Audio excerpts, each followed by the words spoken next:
Okay. I do too. Yeah. You look pretty. 7 o'clock. Okay.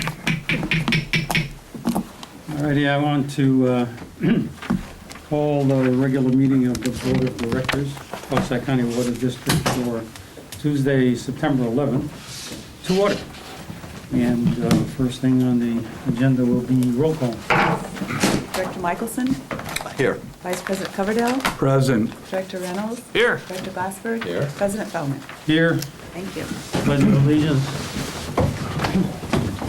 I pledge allegiance to the flag of the United States of America and to the republic for which it stands, one nation, under God, indivisible, with liberty and justice for all. Amen. At this time, we open the floor for public comment. Could I impose on you? Are there any? Yeah, I should probably have some too. Is there any public comment? Okay. Thank you. None, hearing none. We have a special order of business tonight, a public hearing. It's Coastside County Water District Ordinance 201801. An ordinance of Coastside County Water District updating water use efficiency regulations. And I'll turn that over to Kathleen to bring us up to speed on that. I have the dreaded PowerPoint, but Oh, okay. it's in the USB drive. Where's the, is it? They're in? not all Is dreaded. it plugged in? We like the short, succinct, The USB drive. Yeah. 4 or 5 page. Yeah, maximum. Mary, you're not going to do any PowerPoints on it. That's right. We have a budget review. 218 process hasn't started all over again yet. I think I'm late again. Okay. You'll need to log in, Kathleen. Tell us your password, will you? No, you could log in. It's just USB. Really? Sneak past the login? I don't know how that works. I can log in with mine. Yeah. Okay. And then it's Oh, now we know his login. Yeah. We probably go back in the days Dot, when nobody dot, knew how to use a computer. I can't remember my logins. Oh, God, it's the bane of our existence, isn't it? Oh, Wells Fargo tells me, Ready for you it. really ought to look at something in your New login. Try to go in. Here we go. Exclude me. Maybe I I go, you should shut log out in. here. Why did you send me that? Yeah. And the gal in my office, her favorite thing is she saves them all in a form. I said, well, that's really smart. She's ready to rumble, yeah. So somebody goes in and hits your email list, All right. password list. It's 9/11. Keep reminding. Was it really 18 There. years ago? 17, I think. Okay, so Yeah, I remember it like it was My- yesterday. I my- think we all do. presentation will be short and sweet. It's just a brief explanation of Yeah, it does. It's like why pretty we're formal. asking the board to amend the existing ordinance and what the changes are in the ordinance. So this second slide is just for the record. We did have a public notice in the Half Moon Bay Review that announced this public hearing for, in case anyone wanted to. And how was the response? Send the meeting. Overwhelmed? You never know. So the proposed amendments to the existing indoor water use efficiency ordinance. The primary reason that staff is asking for the board to consider these amendments is recent state legislation streamlining the approvals at the planning authority level at the city and the county for accessory dwelling units. So the state's intent with this legislation was to provide more affordable housing in California, reduce the costs for approvals of accessory dwelling units, and to reduce what they call burdensome requirements that unreasonably restrict creating accessory dwelling units. So both the county and the city have been amending their local ordinances to comply with this regulation, and since we work closely with the county and the city in permitting these accessory dwelling units, we're trying to update our regulations to align better with the state's intentions. A secondary reason for amending the ordinance at this time is to recognize the changes that have occurred in the building, energy, and plumbing code. The current codes and standards that have been adopted by the local planning authorities have caught up with all of the efficiency standards in our indoor use efficiency table. You know, the high efficiency toilets, the restrictions on the flows for faucets, bathroom faucets, kitchen faucets, and things like that. And they even go beyond what was in our ordinance. So one of the recommendations you'll see is we don't need to have that in the ordinance anymore since it's already covered by a different code. So what's actually changing? We are adding a definition for accessory dwelling unit that is compatible with what the city and county are using. The county does call them second units, and then the city calls them accessory dwelling units. I decided to stick with accessory dwelling unit. And the way it's defined as an accessory dwelling unit, or ADU, means a single dwelling unit attached or detached on a single family parcel associated with a primary single family residence. So the definition is meant to distinguish it from like a duplex. So this, this doesn't cover duplexes. Duplexes are different because it's not associated with a single family residence. So that was the need for having this special definitions. I also took this opportunity, since we were going to make amendments, is to add a definition for irrigated landscape. Before we were just asking for total landscaped area, but there are not, what we need to know when we're considering metering and water demand for new construction is what they're actually going to irrigate, the irrigation system. So I wanted to, in some cases they can be very different. They're not necessarily irrigating the entire landscape, or they may just do temporary irrigation for some of it. Establishment, yeah, that's. Yeah. So I thought it was important to add that since we were gonna make amendments. So again, the indoor water use efficiency table. Next slide. Oh, wait. He's a few behind. He's a few Yeah, we got Oh. I was reading ahead in the agenda. Where am I? Okay. So all that red. Hey, Vanna, you gotta wake up. There's a I'm on washing vacation machine already. behind door 3. So this indoor water use efficiency table, which listed all the fixtures like toilets and dishwashers and clothes washers and faucets and ice machines and things like that, that's what we're proposing to remove. And since we're proposing to remove all these indoor items, I'm also suggesting we just get rid of the term indoor from the title of the ordinance. So it's just going to be water use efficiency, not indoor water use efficiency. Okay, next is metering, which, so last month the board approved eliminating Part G, which was kind of the first step in this process. Part G in our general regulations was what we used, and I look back on the history, back to the 70s, it looks like when they started Part G, the intent was to individually meter each dwelling unit for water conservation purposes. I'm figuring the 70s drought probably helped trigger that requirement. And it had been modified and changed over the years, but that was the original intent.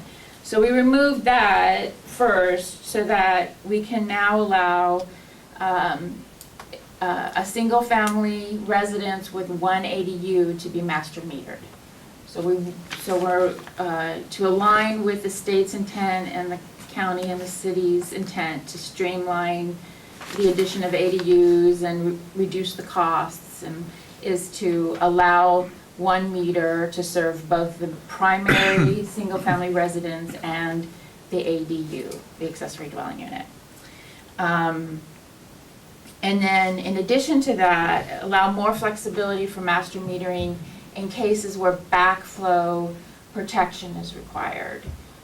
So generally, like if there's a multifamily residential now with the recent changes that we've made to our backflow ordinance, 4 units or more would be required to have a backflow device. Well, once you start installing backflow devices, it's very hard to have each residence, each apartment or whatever, have its own backflow device. It can get there may not be enough room. Space is an issue, and cost too for managing that. So we wanted a little bit more flexibility to master meter multi-dwellings so that they wouldn't have to all necessarily be individually metered. But our intent is still to, for duplexes, have them each have their own meter for duplexes and triplexes too, so that each dwelling unit would have its own meter. Okay, and so if the board approves these changes to the ordinance, staff will arrange to have it published in the Half Moon Bay Review within 10 days of approval. So since Half Moon Bay reviews only once a week, it would be in next week's Half Moon Bay Review, the whole ordinance. Yes? Kim? Can a commercial property have an ADU? No, it wouldn't be the definition of ADU, because the key to the definition of an accessory dwelling unit is the single-family residence. But like in these live-work units, like in the harbor, They're not ADUs, yeah, they're, but I mean, can you have an ADU on a live-work commercial in the harbor? Not anymore. not how I read the ordinances for the county and the city. Why? I mean, they could still have it, but it wouldn't be called an ADU, and some of the, so some of the streamlining wouldn't apply to them. Yeah, so that's why it's careful to have the right definition so we know exactly what we're. It seems like it would still be a great place to have an ADU, wouldn't it? Well, it may be a great place to have a dwelling unit, a work, like an artist loft or whatever they. Well, but I mean secondary to that. So if you had a live-work unit, but you had space to have an accessory living unit, why wouldn't that be an advantage? It doesn't meet the definition and the state's intent. So I'm not saying it's a bad idea, and also commercial space has other regulations, so it's hard to streamline a commercial property because there's usually a little bit more fire code involved or structural code, and so it's a little. That's why they were very specific about it being a single family residence associated with a single family residence to keep it residential. That was the intent with the streamlining. And so also so right now with the final inspections that we perform on new construction, it would be a little more streamlined because basically I wouldn't need to go inside to check out every fixture. So it'd be a little bit, the final inspections would be a little faster in theory if everything matches up. So the future, so we originally weren't intending to bring this to the board this summer, at least I wasn't, because I know there's more changes coming with the state and water use efficiency regulations, specifically regarding Senate Bill 606 and Assembly Bill 1668. So they're just starting their rulemaking process on that. So and also it would make sense to consolidate our ordinance on water waste prohibitions into the water use efficiency regulations, in my opinion. So I expect to come back to the board and have this ordinance modified again within the next 12 to 24 months. next year. depending on when the rulemaking is finished. If the ADU thing hadn't come up, that sort of fostered the changes, would you Yes. have had to modify this nonetheless to do the other things? No, I would have delayed it. 'cause You would have delayed I would it. have preferred to just like kind of do it all at once. Okay, But, that prompted and precipitated your doing it at this point? yes, it's Okay. kind of pushed our time frame up a little. And so it allows us to eliminate, you notice a lot of red in the, Eliminate things that were no longer. yeah, like with the codes and standards and, All righty, so we'll see it again at some point, but yes. at the moment it complies with the state's boundaries on the ADU. Yeah, so now it'll make it easier for us to review plans for ADUs and allow the master metering of them. And also, it'll make it a little easier to deal with backflow, situations where there's backflow requirements. Any comments? Sure, I move we approve it. Okay. I'll second it. Oh, no, you should open a public hearing. Oh, I'm sorry. This requires Yeah, a I public can't move hearing. to the- Yeah, right, it's a public hearing, open the public hearing You did a for great job. public comments. Oh, Yeah.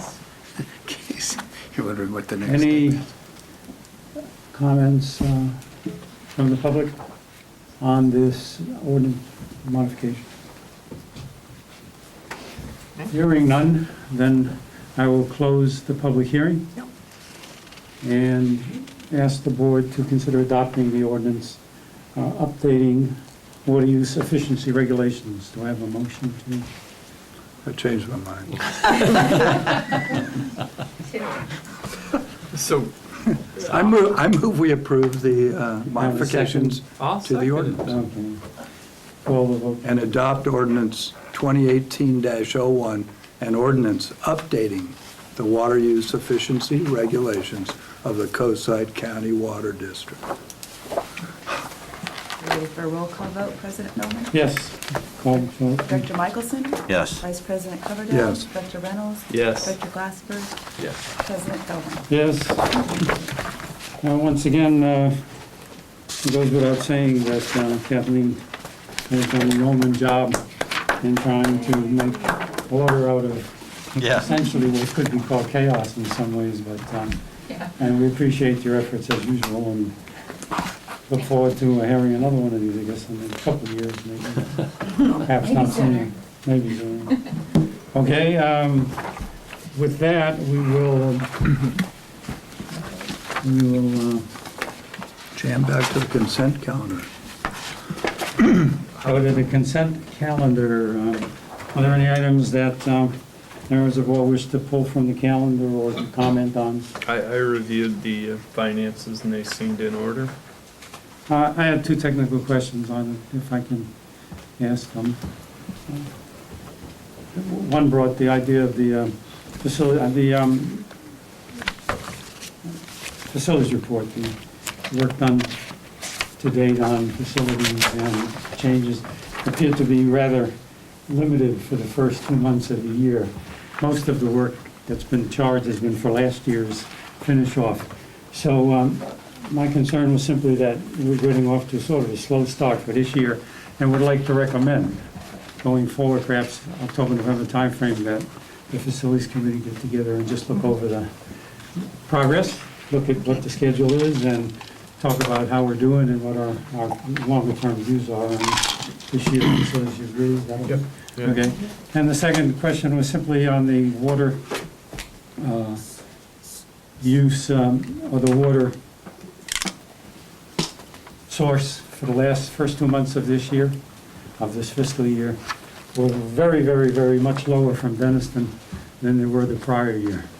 And we did really well last year. Are we seeing potentially a lowering of our estimates for water consumption from Denniston? Or is it too early to even think about that? Last year, we were coming off of a water year in which we got 150% of normal rainfall. This year, 50%. So that makes a big difference Okay.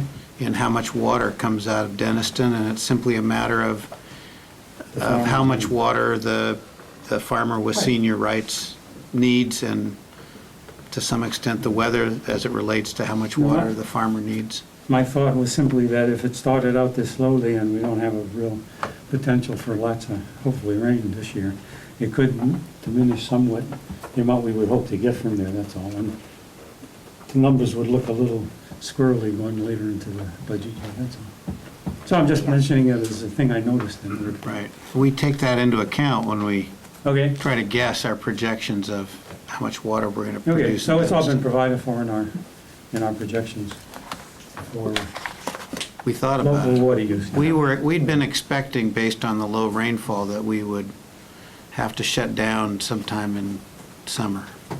Okay, I'm hoping we can catch up. okay, no, I'm just, You know, I in hadn't looking at our noticed. projections, I've been concerned with that too, because we are buying lots of water. But Yeah, that's always just sort of something we want to keep our Right. focus on it. And, that's all I had. Any other comments?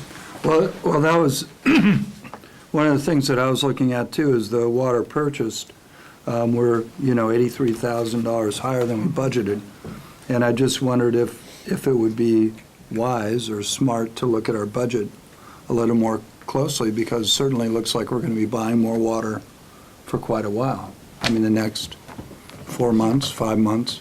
And so I think it's always important to, go back and kind of, was it really the right budget for this year?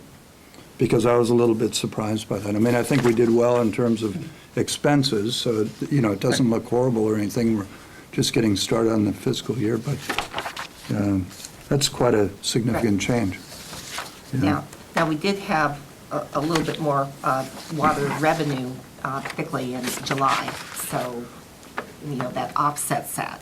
Yeah, it So- does. It helps, but it's still, I just wonder if that trend's gonna, how that trend will go. Because the governor's starting to talk about, the drought condition that we seem to be lingering in. And I guess Colorado River's in pretty funky condition. And So So we So just, we'll- we're just blowing water all over the state, putting out fires. got warriors on the board. That's as usual, isn't it? We can't control the Feldman weather. factor and a couple of Right. factors. I think we've positioned No, we ourselves to take Okay. the best possible advantage of the water available. Oh, yeah.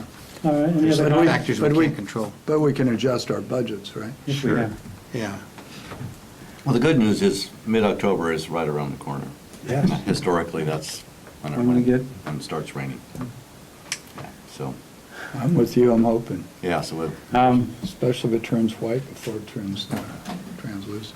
Have a motion to accept the minute. Move to approve the consent calendar. I'll second it. Okay, can I have a vote, please?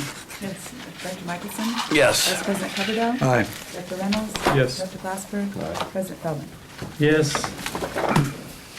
Okay, next item on the agenda is, Director comments and stuff.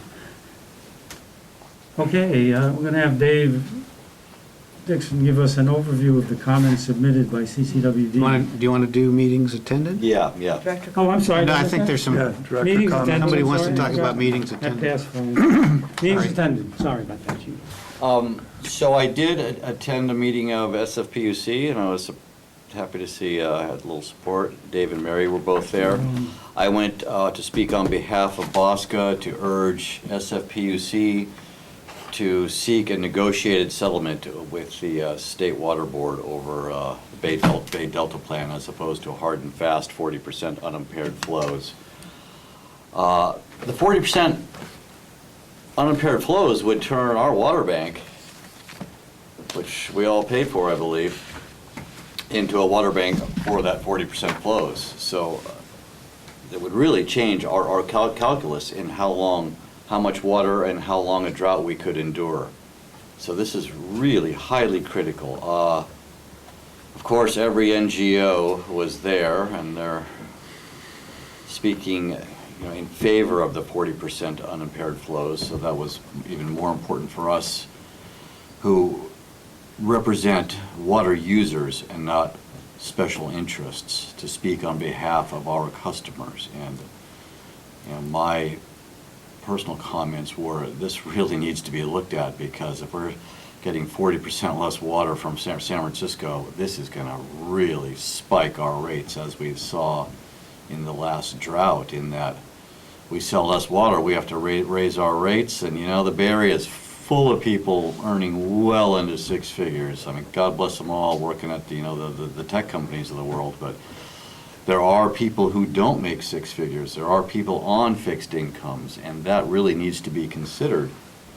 And the NGOs don't take that into consideration. They think, money is plentiful, and let's tear down, Hetch Hetchy, let's put 40% unimpaired flows into the back end of the Tuolumne without considering the impact on the ratepayers. That was kind of what my comments were.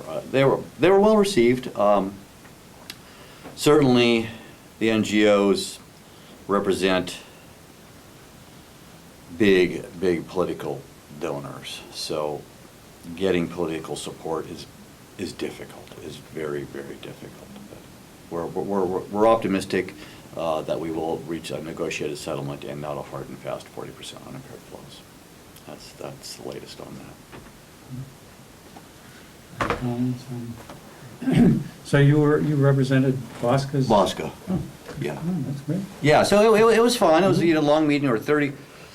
Yeah. I thought the Bosca, the system manager, Nicole's on vacation, had submitted my speaker slip. He'd arranged for us all to speak first as elected officials. Turned out he didn't, so I was the last to speak. It was I was number 32. But in the end, it actually worked out in that the 31 people in front of me were just reading boilerplate stuff. I mean, I addressed the elephant in the room, leave it to me. And so it was really, it actually worked out well. I mean, so I had the nerve to actually address things that the others wouldn't touch, and that is the impact on actual, live ratepayers, as opposed to pie in the sky, let's, money's limitless, let's do this and that. So it was a long day, but it was well worthwhile. What was your sense of the SFUC receptivity in terms of how they? I don't know. What happened after all? They barely had a quorum, so only 3 of them were there. And the one director, I don't recall his name, he got it, and he picked up on my comments in that, thank the NGOs for coming and saying their piece. However, we really have to take into consideration the ratepayers. As opposed to special interests. I mean, when you got 2.4 million people drawing water from Hetchy, as opposed to a special interest group that may have, a few thousand members, even 10,000 members, it dwarfs relative to 2.4 million water users. The 31 other people, were all representative of the NGO type? No. I'm just trying to understand. Five Bosca people spoke. Oh, okay. There was somebody with a tally sheet I did see who was, what do you think it was, half? Yeah, it must, in terms of presence, in terms of speakers, it was heavily weighted toward the environmental side. Yeah. But half the people talking about ratepayers? Yeah, maybe a third. No, I mean in terms of, Maybe 10 people maybe speaking for ratepayers, and the other. in support of the SFPUC position. SFPUC submitted an alternate plan to the flow plan developed by the State Water Resources Control Board. So it's really the action of the State Water Resources Control Board that ultimately we're trying to influence. So what's the time, what do you think time frame is for them to deal with this? Yeah, it was November. November 7th, I think. They have a meeting, I think it's November 7th, where they're going to, this will be on the agenda again. They had intended to make a decision on this. SFPUC. No, State Water Resources Control Board. To decide. SFPUC really has no, Okay. SFPUC and all the rest of us who are lobbying on this don't have any control over the State Water Resources Control Board. They're responding to politics and environmental concerns, which are very powerful. I don't think any politician wants to speak out against environmental concerns. So the Sierra Club is you know, they're all looking for their 100% Oh, I hear rating you. from the Sierra Club.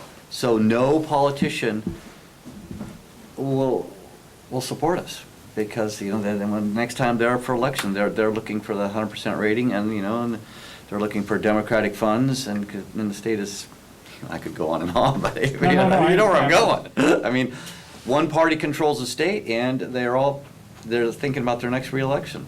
So in the November timeframe, they would decide to adopt this, or just to talk it further, or do what? No, they would decide to adopt this, the State Water Resources Control Board would decide to adopt this plan, and then they would begin taking steps toward implementing it, which would, I mean, it would be incredibly complex. Mhm. The State Water Resources Control Board's decision will likely trigger a massive amount of litigation over water rights, over, you know, all of the effects of this thing. Kind of be like, if anybody's ever looked at what's happened on the Klamath River, it'd be similar, where you've got 32 parties or whatever, include parties and interests, including Indian tribes, and everybody's threatening lawsuits and spending a lot of money on lawyers. And ultimately, the solution is some kind of a negotiation, and that's what BOSCA and SFPUC are asking for. They're asking for negotiation rather than litigate. a negotiation, as opposed to this sort of Okay. unilateral decision by the State Water Resources Control Board. That So would, this is sort of like a stick of dynamite with a fuse on it. Oh, absolutely. I'm just trying to understand. I mean, Absolutely. You just presented it, you went to the, all of a sudden, that this is getting to be a lot closer and more serious. Yeah. Does the public understand? Does the public understand what No. this means to them? Has there been any communication? I to the I public honestly do not Of the believe. 2.4 million people who receive water from SFPUC, do they understand that this could be a real problem for well, their rates? I it's- just understand, I don't understand. I don't think so. I really don't. Does it matter? the environmental groups have their constituencies, and they have pushed this pretty extensively. And in fact, significantly at the City of Palo Alto Council meeting several weeks ago, the staff came in with support for basically the BOSCA position, as, you know, I think the staff would have to do. And the city council, after listening to similar arguments that the SFPUC heard, voted 9-0 to reject their staff's recommendations and support the proposed State Water Resources Control Board plan. So That's till the right that's players indicative of, That's until the ratepayers storm the city council. Yeah. I don't That's think the indicative of ratepayers the understand politics. it. No, I understand, No, but they don't. That's the ratepayers don't understand it and can't let their representatives know how they feel about it, and maybe scare them on the other side. well, this is all about the I mean, delta. you know, these guys pay for, the Sierra Club may fund a lot of this, but these people elect them. The Sierra Club doesn't elect them. I mean, I'm just. Yeah, no, trying to react. that's why I took the I'm time trying that to I react. spent, I you don't know know. what to do. I mean, I'm just asking. There's really, I don't know, other than expressing our opinions, that there's anything we can do. And having expressed our opinions, there's certainly no guarantee that anybody will hear them and change Well, course. We appreciate Yeah. Yeah, so I felt it was important Chris's, enough to input go and for a his day and, you know, taking a spend my position day. that caught somebody's attention there, and obviously only half of them were there, so they don't seem to be, the SFPUC doesn't seem to be, It will ultimately, okay, get to be it negotiated. will ultimately affect all of us. It will ultimately affect every water utility that gets water out of a tributary to the Delta, which is almost everybody in California. So, can you explain the logical consequences if the state adopts the 40% in terms of what happens to us? How might that impact us? Well, ultimately, the complexity of this is Yeah. mind-boggling, and I can't pretend to understand beyond sort of a surface veneer, but there's an agreement that San Francisco, if we just focus on SFPUC, so the effect is to take away water in the Tuolumne River that San Francisco and the irrigation districts, Modesto and Turlock, are otherwise able to divert. Of the natural flow of the Tuolumne River, there's about, as I understand it, about 57% of the natural flow of the Tuolumne River is diverted. of that 57%, 45% goes to the irrigation districts and 12% goes to San Francisco.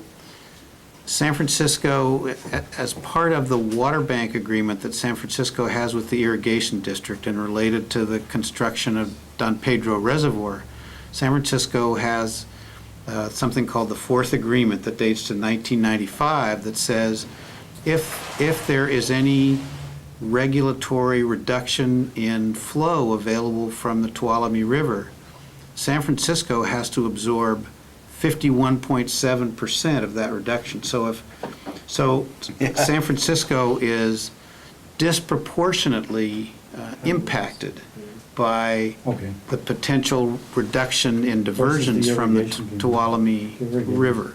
So the San Francisco staff did some projections of, how often would we have mandatory rationing if various scenarios happen.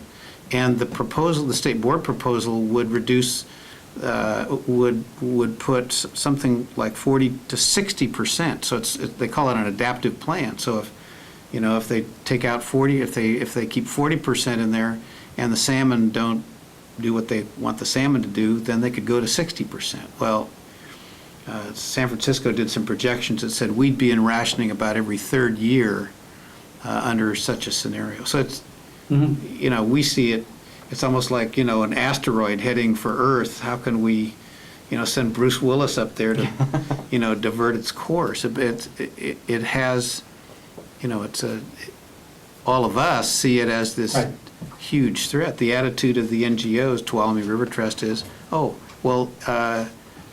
everybody will figure it out. It just, you can't make Yeah, so we were thinking of going under 50 gallons per person per day. It's quite an achievement. Yeah, they're talking, there are people up there bragging about, I'm down to 15 gallons per person per day. Yeah, we heard 12, yeah. Yeah, or 12. Which is They're really trying to one-up each other unrealistic. on how low they can go. I mean, So it's interesting. Yeah, it's a major threat and is being regarded as such by pretty much everybody on the water supply side. What are we currently at? How many, on an average across our entire district? What's our average 55? gallons per person? 55. 55? And if we had to drop to 45, what kind of an impact would that have on our budget? Well, it'd be a little bit fragrant. The meeting room would be a little fragrant. So, Very challenging.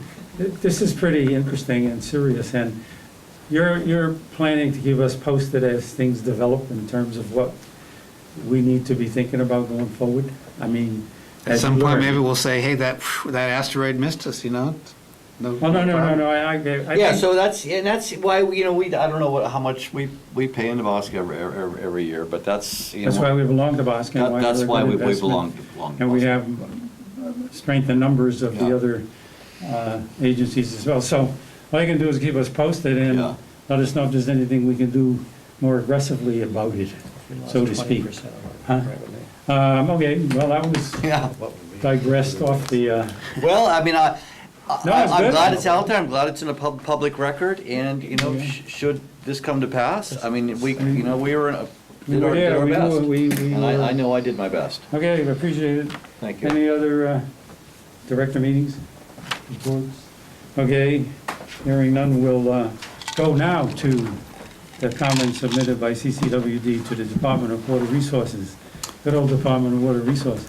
Speaking of figurative asteroids that can Yeah. hit our little planet here. 2018 SGMA. Yeah, this isn't quite maybe in that league, but. Okay, so it's a meteor. Right. So, since we had a light agenda tonight, we thought we would say a little bit about something that we've really spent a lot of time and effort on over the last couple of months, and that is the reprioritization of the Half Moon Bay Terrace Basin under the Sustainable Groundwater Management Act. This was something that wasn't on our radar, really, that came in out of left field around the end of May, because I think it was May 18th, the Department of Water Resources issued this reprioritization document. There are 500 and something basins in California. Each one is prioritized according to this multi-factor matrix.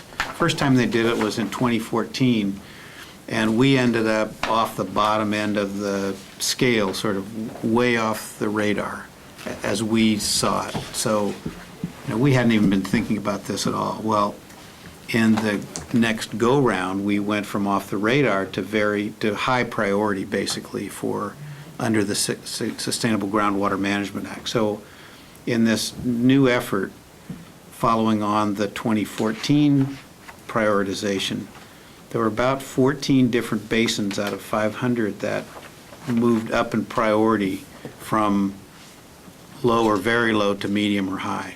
Low or very low, don't have to worry, you don't have to basically do anything. If you're medium or high,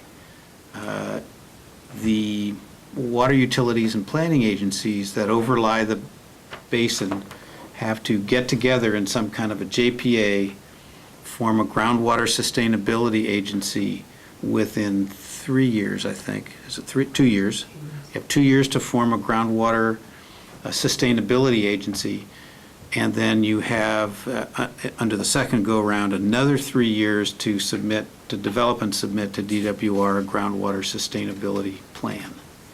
So that's what we become subject to if we're high priority under SGMA.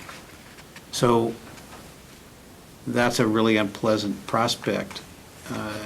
It would be very expensive and take a lot of resources to do that, in addition to the inevitable challenges of trying to get together with all of the other agencies and figure out how to work together and who's going to pay the substantial costs of developing this groundwater sustainability plan. So, like the other agencies that were reprioritized, and there were 2 basins within the Bosca environment on the other side of the hill that also got prioritized up. That's two basins in San Mateo Plain. So there was some concern within Bosca as well.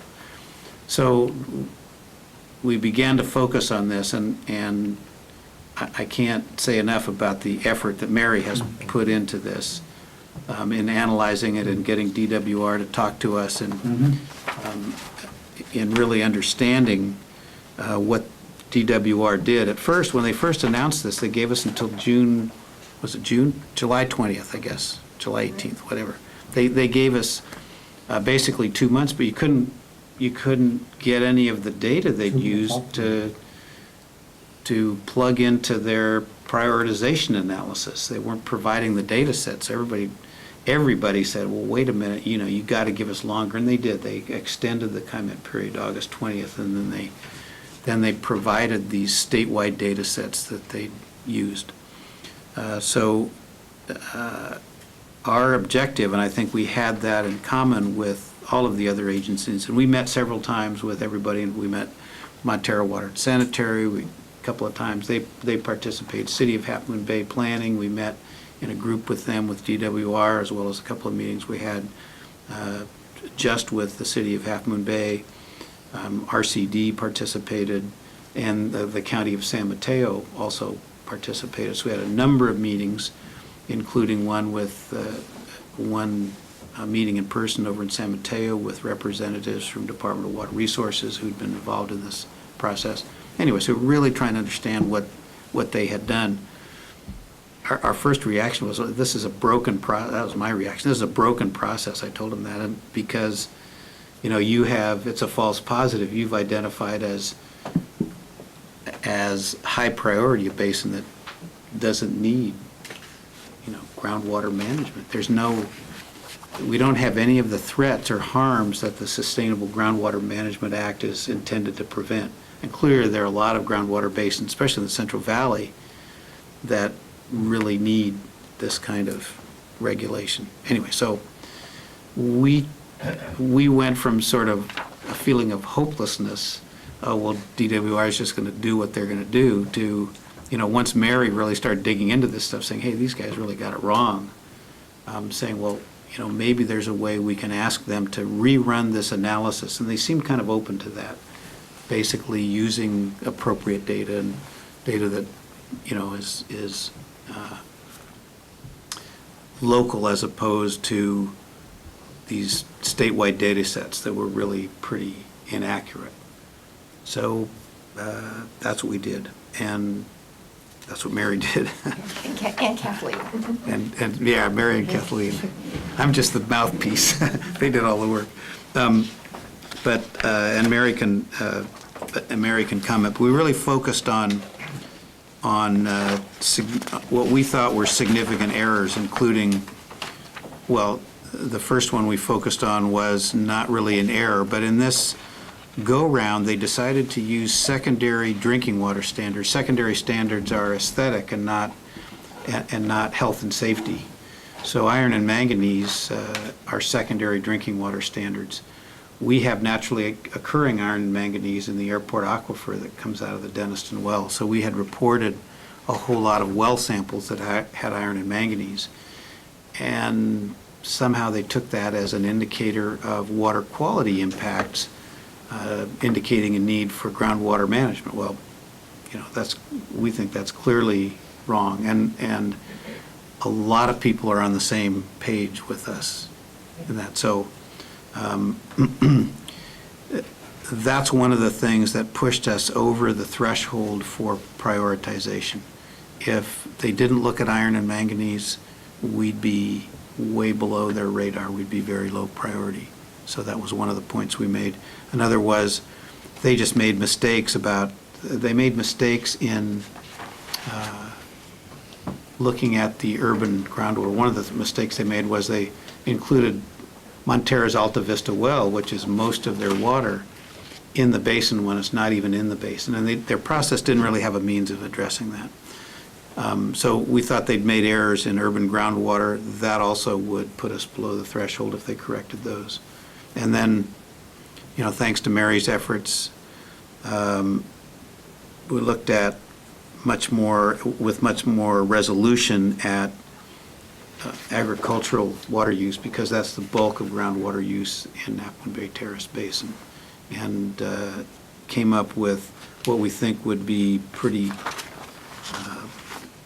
significant adjustments that represent kind of the low-hanging fruit, the big parcels that are dry farmed and things like that, that would, even a limited set of adjustments would, again, take us below the threshold. So we're having submitted these comments, and the total submittal was, what, half an inch thick with all of its appendices, and it included a lot of data. These guys love data, so they should really love our comments. We're hoping that they'll take a look at it. We don't know what process they're going to follow. We hope that they run the analysis again and take account of our comments, and that we again go below the Sigma radar. No guarantee that they'll do that. They haven't. There's not a process in which they're obligated to even consider the comments. So we don't. Having put this in, we really don't know what's going to happen. So. Yeah, I would like to say also, we'd like to thank RCD, because their staff helped us identify the parcels, and and their staff actually reached out to farmers to figure out, were you dry farming, what, during the time frame in question. So, but we think that it would be expensive and challenging if we were to become subject to Sustainable Groundwater Management Act. The Sonoma County Water Agency at the meeting that Mary, did you go to that meeting? Yeah, that Mary and Kathleen attended, said that their sustainability plans were costing about $1.7 million per basin. So there's, if we had to develop a plan, we would have to analyze a lot of things that don't represent a problem and that otherwise we wouldn't really need to get into. For instance, we would, even though almost all of the data that made us subject to, that could potentially make us subject to the Sustainable Groundwater Management Act, came out of this limited aquifer up by the airport. That's where the iron and manganese is. That's where Montera has wells. Even though all of the data that kind of triggered this for us came out of there, we would have to address Pillarcitos, for instance. And anybody who has participated in the Pillarcitos work group can just imagine the kinds of issues we would need to deal with, including the golf courses wells.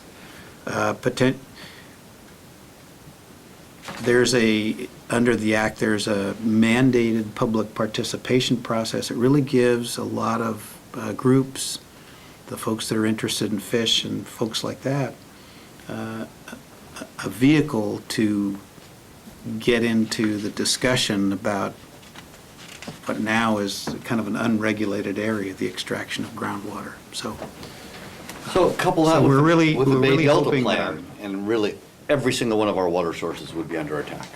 Yeah.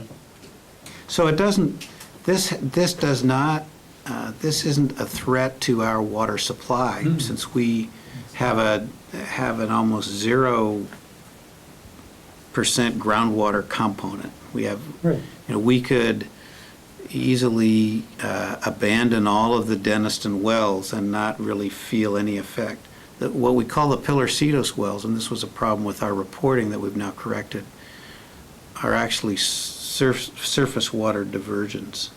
So they're permitted as surface water diversions. They just happen to be shallow wells next to Pillarcitos Creek. So we don't use any groundwater, so it's not a direct, it's an economic threat to us. It would, Absolutely.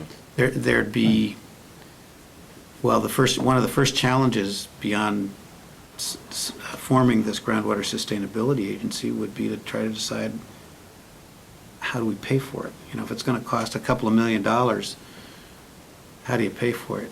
It's not really fair to charge our water customers. We're not using any groundwater.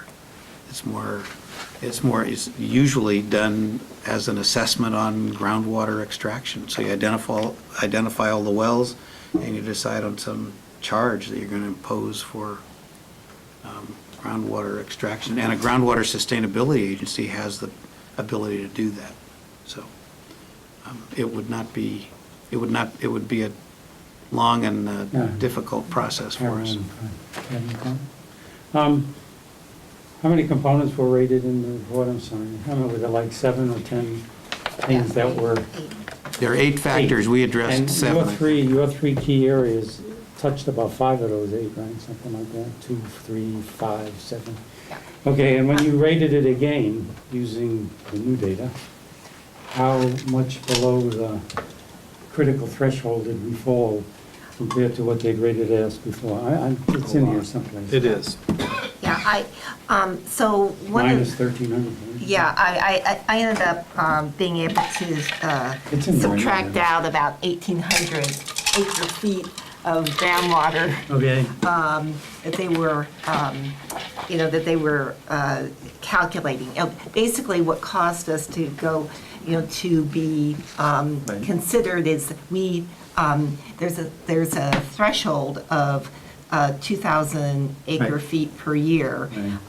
of extraction, where you would get, with certain criteria and with the iron and manganese, you get, we would, if we're below 2,000 acre feet, we would just be dropped off and we'd be considered low priority. But in this calculation, they put us at 2,100 acre feet, so that's why all these other components kicked in. So I calculated they could scratch off about 1,800 acre feet off that 2,100. Was that right? Okay, well, okay, so when we first talked about this, I think it was the feeling amongst many of us that didn't sound right. The feelings don't count. We know that. Feelings aren't what make things work. It's the analysis, theoretically, right? Analysis, data, and facts. And so what you tried to do is the analysis with data and provide facts for them to review. Okay, it's like being a warrior.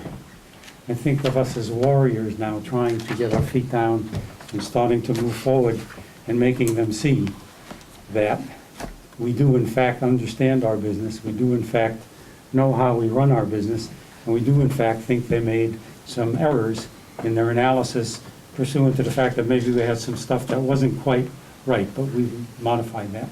My next question, technically, for our legal counsel and for you, is if in fact they won't budge and say, you know, we're just not going to do anything for you, do we have any rights here as an agency to appeal their findings and to make some noise about this? That's what I'm just trying to find out.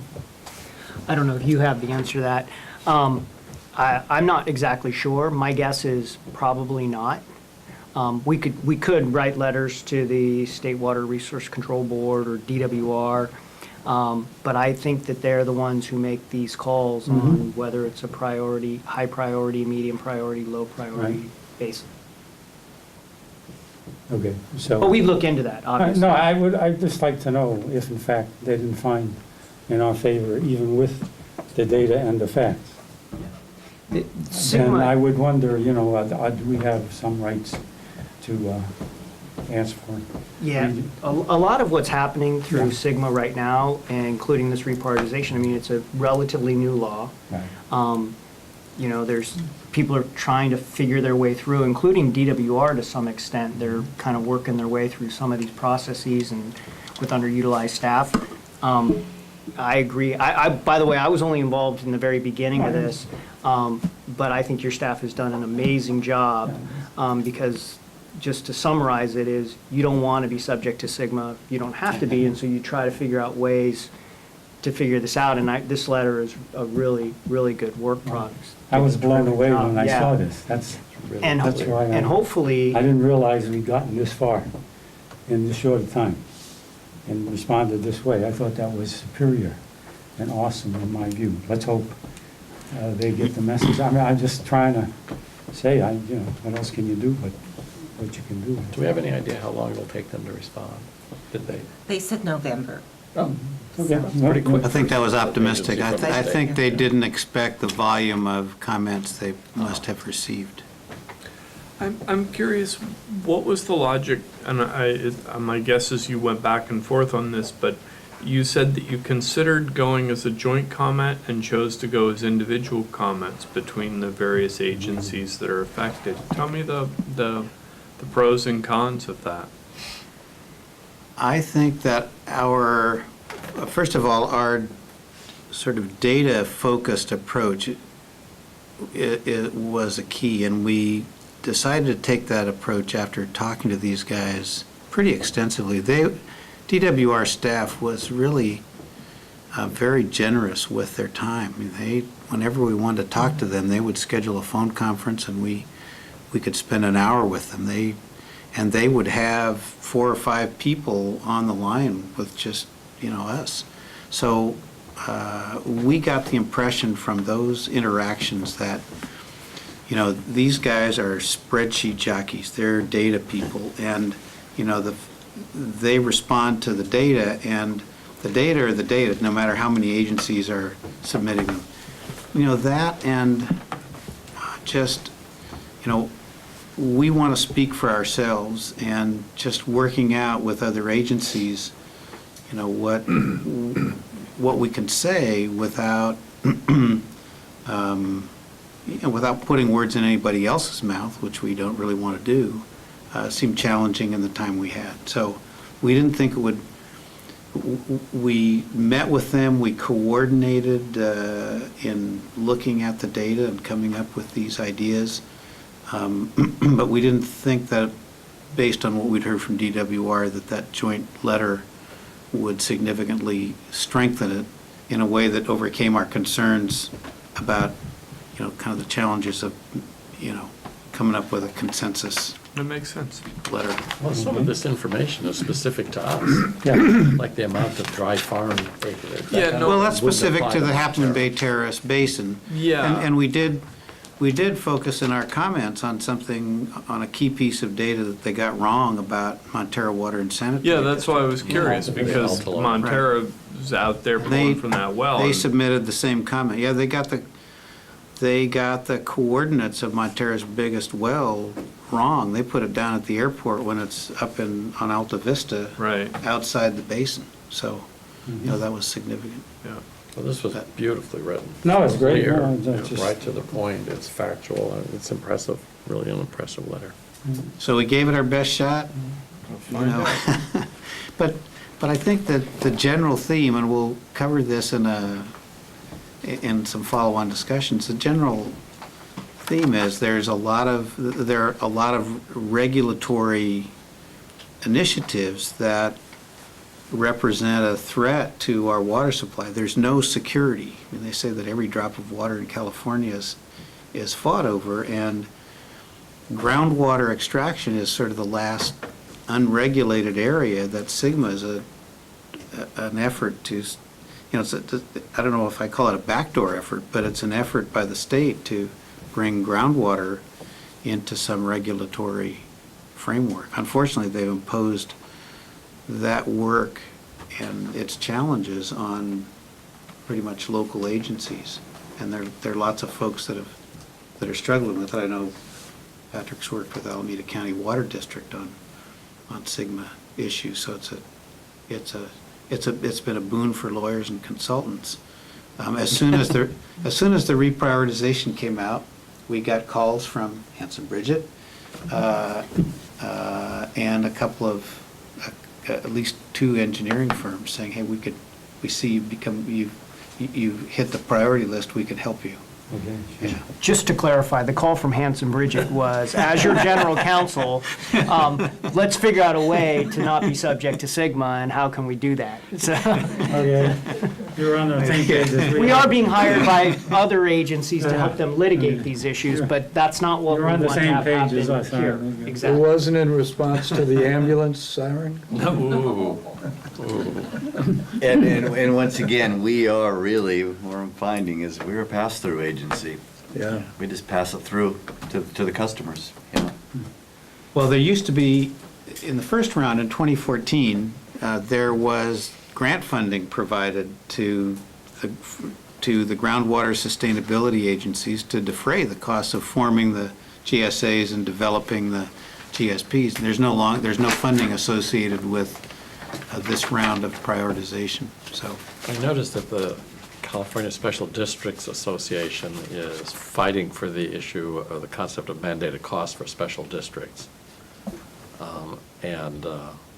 Although that's an unpleasant process to deal with the state because they nickel and dime you to death, it is a source of income for exactly things like this, where the state legislature or one of its agencies says, you must do this, and the additional costs that you incur then are allegedly reimbursable under state mandates. For school districts, that's a significant source of income. But that's why I think when I first got on the board, I said, why are we not getting money for these things? Well, special districts don't. So that's an effort that's worth supporting at CSDA. Other comments? Okay, well, excellent. So thank you for the opportunity to talk about that. We hope we'll give you a follow-up. Okay. Next on the agenda is James Durbin, our Superintendent of Operations, to run us the monthly highlights and other goodies. Good evening, board members. Reading Dave's well-written letter. Some highlights. One of the operations staff passed their B license, hands-on portion of the test, which is pretty stressful from what I hear. I've never taken it, but it can be nerve-wracking having someone watch you inspect a truck and do all the necessary procedures. It's probably almost as bad as taking the backflow hands-on test. Staff replaced 5 2-inch clay valve bypass valves on the PRV stations. We secured the Denniston small spillway with a short block wall and some grading so it can be locked and secured into place, so they'll minimize any vandalism or any hazards for trespassers. Denniston chemical containment is also complete. Staff did that as well, did a nice job there. We mailed letters to customers about lead and copper. Some of you might have been receiving those that have participated in past years. We're going to be doing lead and copper later this month. And staff is continuing to fine-tune the blending of the Crystal Springs and Pilarcito sources through this new blending scheme that we've come up with. It's been a little challenging interacting with SFPUC in terms of how much water we're going to take from Pilarcito's pipe. So we're just trying to work patiently with them as they work patiently with us. So as you can see from the production report, we've got almost half of the water out of the Pilarcito's lake while we're using Crystal Springs, saving significant funds. And then last week, we had some difficulty shutting down the raw water line on Highway 92. Some people might have seen us out there.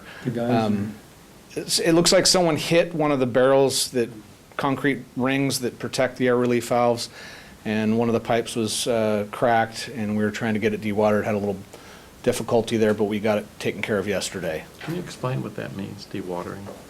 Draining the line so that we had to get the water in the pipeline down low enough so that we could weld a new piece on there.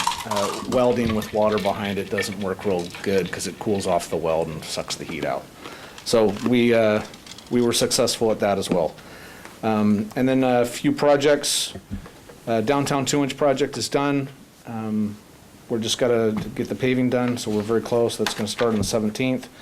And the 500 horsepower motor at Crystal Springs did not get installed today. It will get installed tomorrow. And the Denniston pump station transformer upgrade is scheduled for this month.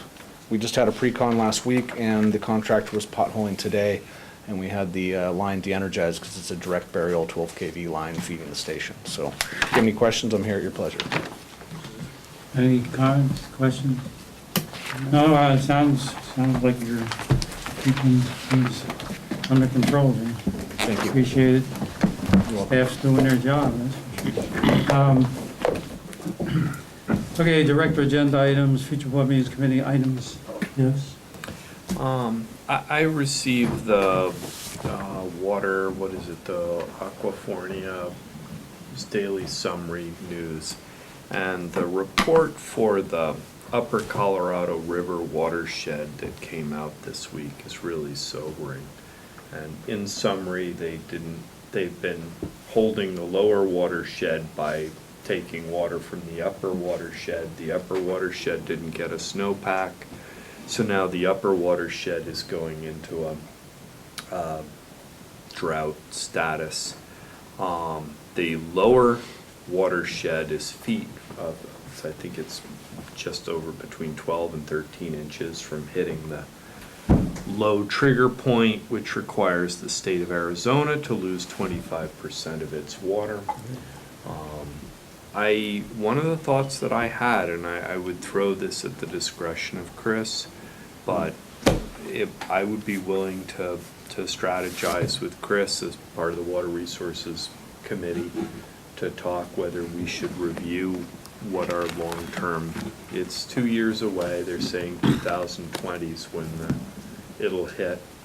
And it seemed worth our talking about it, to have some thoughts as to how it would impact us and how it would change the water picture in California and what thoughts we should have on it.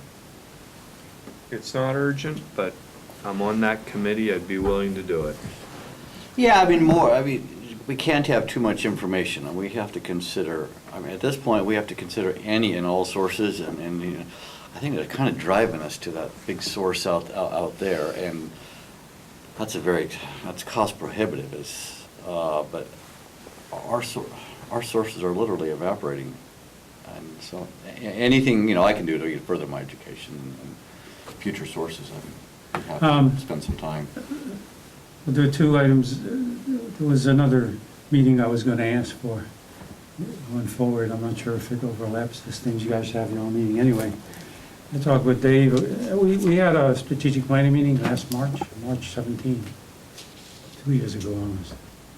And I had asked Dave if we could follow up on that. And one of the key things that we need to look at is water security and water availability, and what happens with the groundwater stuff, and what happens with 40% uniform flow stuff. And so he's agreed that maybe in the early part of next year, like January, February, we can have another strategic planning session on this subject.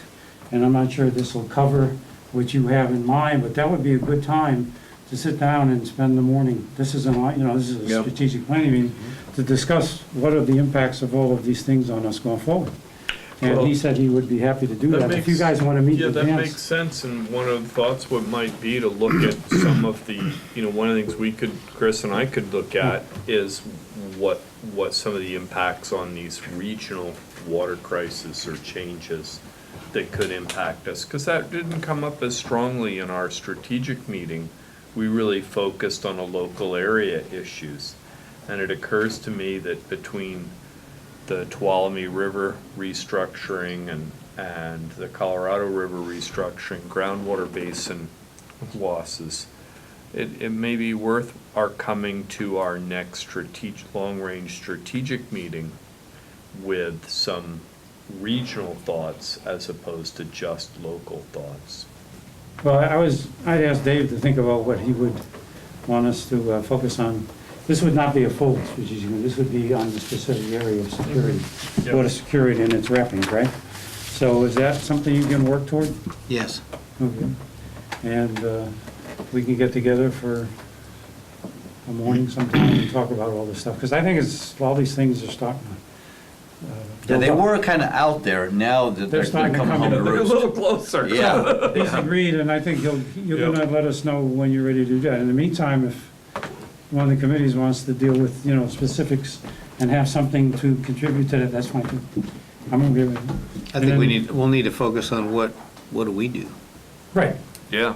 Yeah, I Yeah, mean, very that would be much my so. focus as well. And I think really just having the discussion of how could it impact and what would be some of the Mhm. options that we should be talking about is a valuable effort rather than getting blindsided. Okay, any other items? We're gonna have facilities thing you'll set up for forward, facilities committee meeting or something.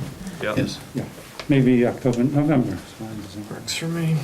Alrighty, and then, if nothing else, then we can, We're going to retire into closed no, we have to do a closed session. How do we do this now? Yeah, I can take you in if you'd like. We can, what would be useful would be to take like a 5-minute break and Take a let, 5-minute break and then take us Let, into the closed session? yeah, and do you we can go break into down closed your session stuff. now, or No, Yeah. yeah, take a break and then you- convene into closed session? Yeah, you convene in a closed session, say you're going to go into closed session, then clear out the room, and then you can just Okay. start your meeting. So it's 8:12 PM, and the board is going to convene into closed session pursuant to California Government Code Section 54957, Public Employee Performance Evaluation with your general manager. So now you can take your break, clear out the room, and then go into Take a closed break. session.